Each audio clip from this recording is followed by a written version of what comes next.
Buenas tardes. Buenas tardes. Hola, doctor. Buenas tardes. Buenas Bueno, me tardes. escuchan, ¿verdad? Bien. Sí.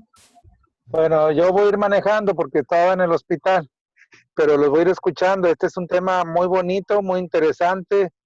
Es corto. De hecho, ahí tengo una cápsula, al ratito se las mando. Sí. Y Muchas ahorita gracias. se las mando. Y adelante empiecen, pues.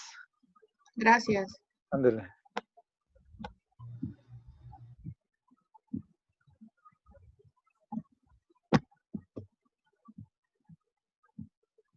¿En dónde le pico para hacerla grande? F4, intenta. F4. No. F5. Escape. Olvídalo. No le Escape. piques ahí, no le piques ahí. Es que no sé por qué no me parece. Ahí está. Ahí va. Bueno, buenas tardes, chicos. Vamos a ver el día de hoy el tema de síndrome de caídas en el adulto mayor. Y vamos a dar el tema Laura Guerra y nuestra compañera Karina Jacob. Bueno, como hablando un poquito acerca del tema, como introducción tenemos que las caídas pues constituyen un importante problema de salud pública y uno de los principales síndromes geriátricos que dada su alta incidencia y tienen una elevada incidencia y una alta mortalidad.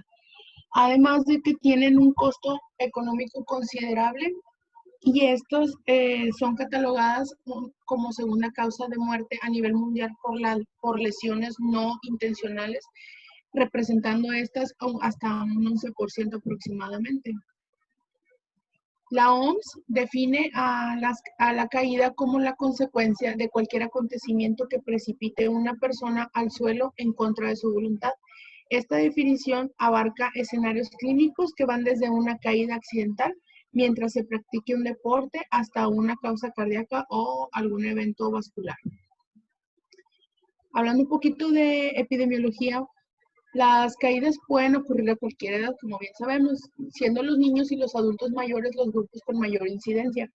A nivel mundial se estima que 646,000 personas mueren por consecuencia de estas y hasta más del 80% ocurren en países en vías de desarrollo.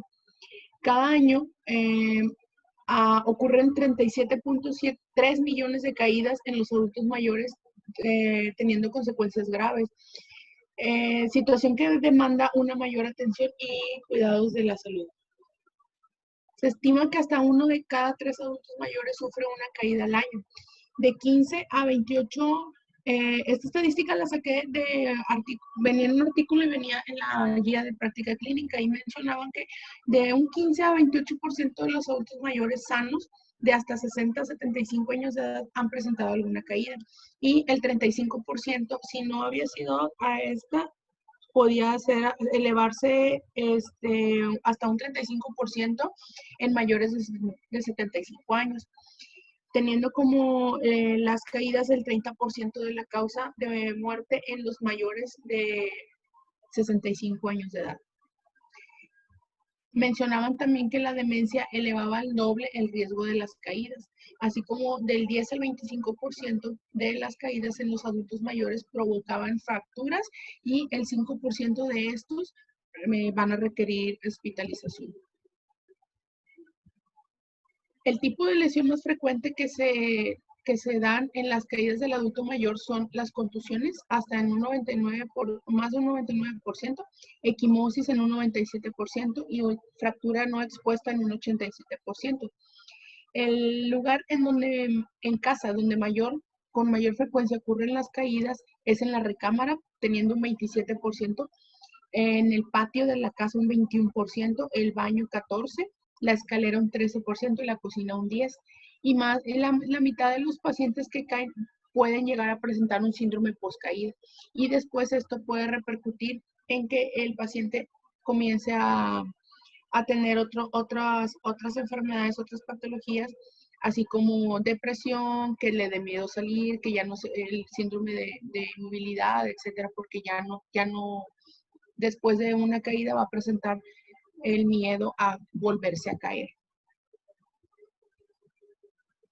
Bueno, miren, nomás un comentario. Hasta lo que llevamos ahorita en la cuestión de la epidemiología, es muy importante que lo vean. O sea, es un problema fuerte la caída en el adulto mayor o el riesgo de que pueda caer. Generalmente ocurre en la casa, pero vean las estadísticas, o sea, es muy frecuente y tiene implicaciones de mucho tipo, físicas, sociales, emocionales, económicas. Entonces, tómenlo ahorita en cuenta esto de la epidemiología, porque el objetivo va a ser que traten ustedes de detectarla. El síndrome de las caídas es un síndrome que genera otros síndromes, que genera aparición de enfermedades, que genera exacerbación o descontrol de enfermedades. Entonces es muy importante para que lo tengan en cuenta. Adelante, adelante. Gracias. Esto también, como mencionaba el doctor, pues también es importante ver los cuidadores principales que se tengan con el paciente, ya que pues es muy estresante, muy cansado para los cuidadores el estar pues sí, valga la redundancia, cuidando a una persona que ya tuvo algún tipo de fractura, por ejemplo, no sé, una fractura de cadera, y que el tener que estarlo movilizando, el tener que estarlo teniendo bajo cuidados especiales, cuidados de padecer úlceras, etcétera. Es importante también pensar en los cuidadores. Las principales causas del síndrome de caída pueden ser debilidad general, peligros ambientales, es decir, que no esté bien iluminado la habitación en donde se encuentra el paciente, que se levante al baño durante la noche, que no esté una superficie lisa, que no tenga calzado adecuado, que tenga algún doblez las alfombras si es que hay uso de ellas en el hogar, que hay algún objeto que se atraviesa por su camino, etcétera, y pueda tener mayor riesgo de tropezar. Así como hipotensión ortostática, alteraciones propias del paciente en la marcha o en el balance, el uso de medicamentos que le puedan producir, no sé, mareos o vértigo como efecto secundario, y enfermedades agudas que puedan presentar. Dentro de la evaluación de las caídas, de las causas, vemos que puede haber factores intrínsecos, que son propios del paciente, extrínsecos, que son ambientales, y circunstanciales, que pueden estar relacionados con la actividad que se esté practicando. No sé si el doctor nos escucha porque su imagen me parece que se congeló. ¿Estoy hablando sola? No, sí lo escucho yo. Una disculpa. Sí los escucho. Ok. De hecho, recuerden, ahorita les mandé una cápsula. No se quiebre mucho la cabeza. Las caídas, el riesgo son todas las repercusiones, por eso hay que ser preventivo. Y sobre el origen, para que uno caiga, nomás son 4 cosas. Hay muchas clasificaciones, como ahorita lo mencionaba usted, extrínsecas, extrínsecas, pero todas van a caer en cambios fisiológicos, enfermedades, medicamentos y medio ambiente. Todo, de ahí pueden hablar una hora de puro cambios fisiológicos, de qué enfermedades producen caídas, qué alteraciones en el medio ambiente y los medicamentos. Y ojo, porque los medicamentos son de uso muy común en las instituciones. Adelante. Sí, gracias. Como mencionaba el doctor, pues sí, hay varias clasificaciones. Las que yo encontré en el artículo que les puse fueron los vinculados, eran factores no modificables intrínsecos, pues como sabemos que es la edad, el sexo, el tipo de raza, la historia clínica, los padecimientos que ya tenga, el historial de medicamentos o la polifarmacia que mantenga el paciente, si alguna enfermedad como mareo, vértigo, que padezca de síncopes, algún déficit visual o auditivo, y trastornos musculares o neuromusculares o de la marcha o algún reflejo. Extrínsecos modificables, pues serían como los que les mencionaba, uso de tapetes que no estén bien colocados, el calzado inadecuado, ropa inadecuada, mala iluminación, los pisos que no estén con algún tipo de antiderrapante, en el baño también puede ocasionar este tipo de accidentes, y las escaleras, etcétera. Que no utilicen, también el que no utilicen, hay pacientes que se niegan a veces a utilizar el bastón o algún tipo de andadera, y pues también puede suceder alguna caída por esos motivos. Dentro de los factores modificables intrínsecos, pues pueden ser algún problema de la marcha, problemas en los pies, alguna debilidad de los miembros inferiores o enfermedades como delirium, depresiones, enfermedad de Parkinson, etc. O alguna deterioro sensorial como auditivo o visual. En un estudio que realizaron en el 2015, en el cual buscaban determinar la prevalencia y las características, causas y factores asociados a las caídas del adulto mayor, hicieron un estudio con 183 adultos mayores y que fueron atendidos en un consultorio de geriatría en un hospital público. Y utilizaban diversos estudios y escalas de instrumentos para su recolección, así para revisar el número y las características y las causas de las caídas. Y encontraban que el mayor porcentaje que sufría los pacientes caídas era el sexo masculino, en una edad entre los 60 y 79 años. El nivel de escolaridad la media fue del 11%. El estado civil, la mayoría tenían pareja, eran jubilados, o sea, eran un 50 y 50. No tenían déficit, perdón, y eran independientes, o sea, sus actividades las realizaban de manera independiente. Y las otras variables que estudiaban era el tipo de altura de la caída. La mayoría era de la propia altura, hasta eran 15 en un porcentaje del 34%, o sea, hace 15 pacientes. El uso de medicamentos era la mayor proporción en comparación al uso de alcohol, que eran de 6.8%, y el uso de medicamentos era de 54.5%. Y los factores intrínsecos, la alteración del equilibrio era hasta un 45.5%, y los zapatos inadecuados como factor extrínseco hasta un 36%. Era el que más padecían los pacientes como factor extrínseco. Entre las consecuencias físicas predominaba la necesidad de ayuda para realizar sus actividades rutinarias. También tenían la dificultad para caminar. Con respecto a las consecuencias psicológicas que más sobresalían, se encontraban el miedo a sufrir una nueva caída, o sea, el síndrome de poscaída. Así también estos pacientes presentaban ansiedad, depresión hasta un 13% respectivamente. Y en cuanto a las consecuencias sociales que tenían estos pacientes por haber sufrido una caída, pues también el cambio de domicilio los afectaba en su persona, así como que a los pacientes fueran institucionalizados.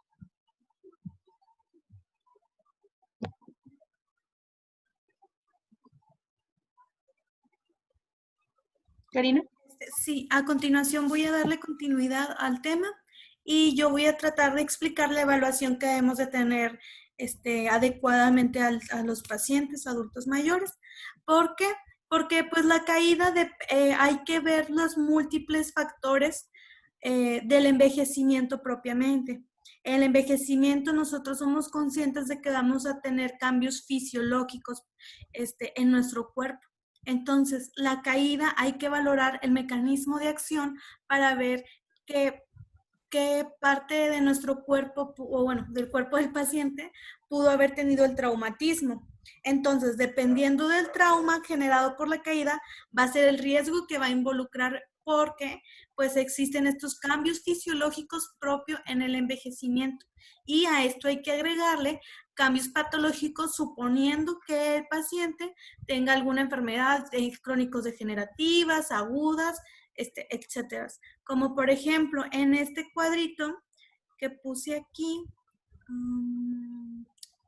bueno, no sé cómo poner, por ejemplo, a nivel pulmonar, pues podemos tener una disminución de la capacidad vital, una disminución del volumen expiratorio forzado. Puede ser que la superficie alveolar sea un tanto más pequeña y una disminución de la distensibilidad de la pared torácica. Entonces, y estos son cambios fisiológicos propios del envejecimiento, ni siquiera son cambios patológicos. A nivel cardíaco, vamos a tener disminución del gasto cardíaco y disminución a la sensibilidad de las catecolaminas. A nivel renal, vamos a tener una disminución de la tasa de filtración glomerular y una disminución propia de la masa renal. A nivel hepático, pues disminución de la función hepática, no tener la misma capacidad. A nivel gastrointestinal, pues una sensación del dolor puede estar disminuida, aumentar la capacidad de tolerancia y mayor laxitud de la musculatura en la pared abdominal. Recuerden, a nivel piel, la piel es un tanto más laxa, la piel va perdiendo lo que es el colágeno. En el sistema inmune, pues va a estar disminuido, ¿ok? A nivel musculoesquelético, pues la pérdida de la masa ósea, osteoporosis, todo lo que es el ciclo hormonal en caso de la mujer, que es, la mujer es el género que tiene más fractura de cadera, por ejemplo, que eso ya es un cambio, fractura patológica. A nivel neurológico, pues la atrofia cerebral, incluso cuando tenemos ciertos estudios de neuroimagen, buscando por cierto deterioro, ya sea a nivel cognitivo, a nivel intelectual, entre otros, pues la atrofia puede ser per se a cambio fisiológico del envejecimiento. Entonces, eso es ya un descubrimiento, por decirlo. Y la disminución de la capacidad del autorregular. Ajá. Los pacientes ya por cambios mínimos ya pueden tener evidencia, como por ejemplo infecciones de orinas en las mujeres, y ya pueden evidenciarse con fiebres altas que pues se va a ir viendo conforme se vaya. Pero bueno, volvamos a lo de la caída. Entonces, dependiendo del mecanismo de acción de la caída, va a ser hay que estudiar y tener en cuenta esos cambios de envejecimiento, que el sistema cardíaco no va a responder igual, que nuestra musculatura no tiene la misma fortaleza y la densidad ósea ya no es la misma. Entonces, eso hay que tenerlo en cuenta para considerarlo como factor de riesgo y de ahí nosotros tener una exploración física intencionada y ya ir directamente a las posibles secuelas de la caída. La siguiente, Laura, por favor. Sí. Entonces, una evaluación puede ser también por bueno, esta es una prueba, es la prueba de alcance funcional, que vamos a evaluar el equilibrio en las personas mayores. El sujeto va a tener el puño extendido, va a estar junto a la pared y se va a inclinar hacia adelante, hasta donde el paciente pueda, hasta donde sea posible. Y va a mover el puño a lo largo de la pared, sin dar un paso o tratar de no perder la estabilidad, ¿verdad? Y ahí se va a medir el movimiento del puño.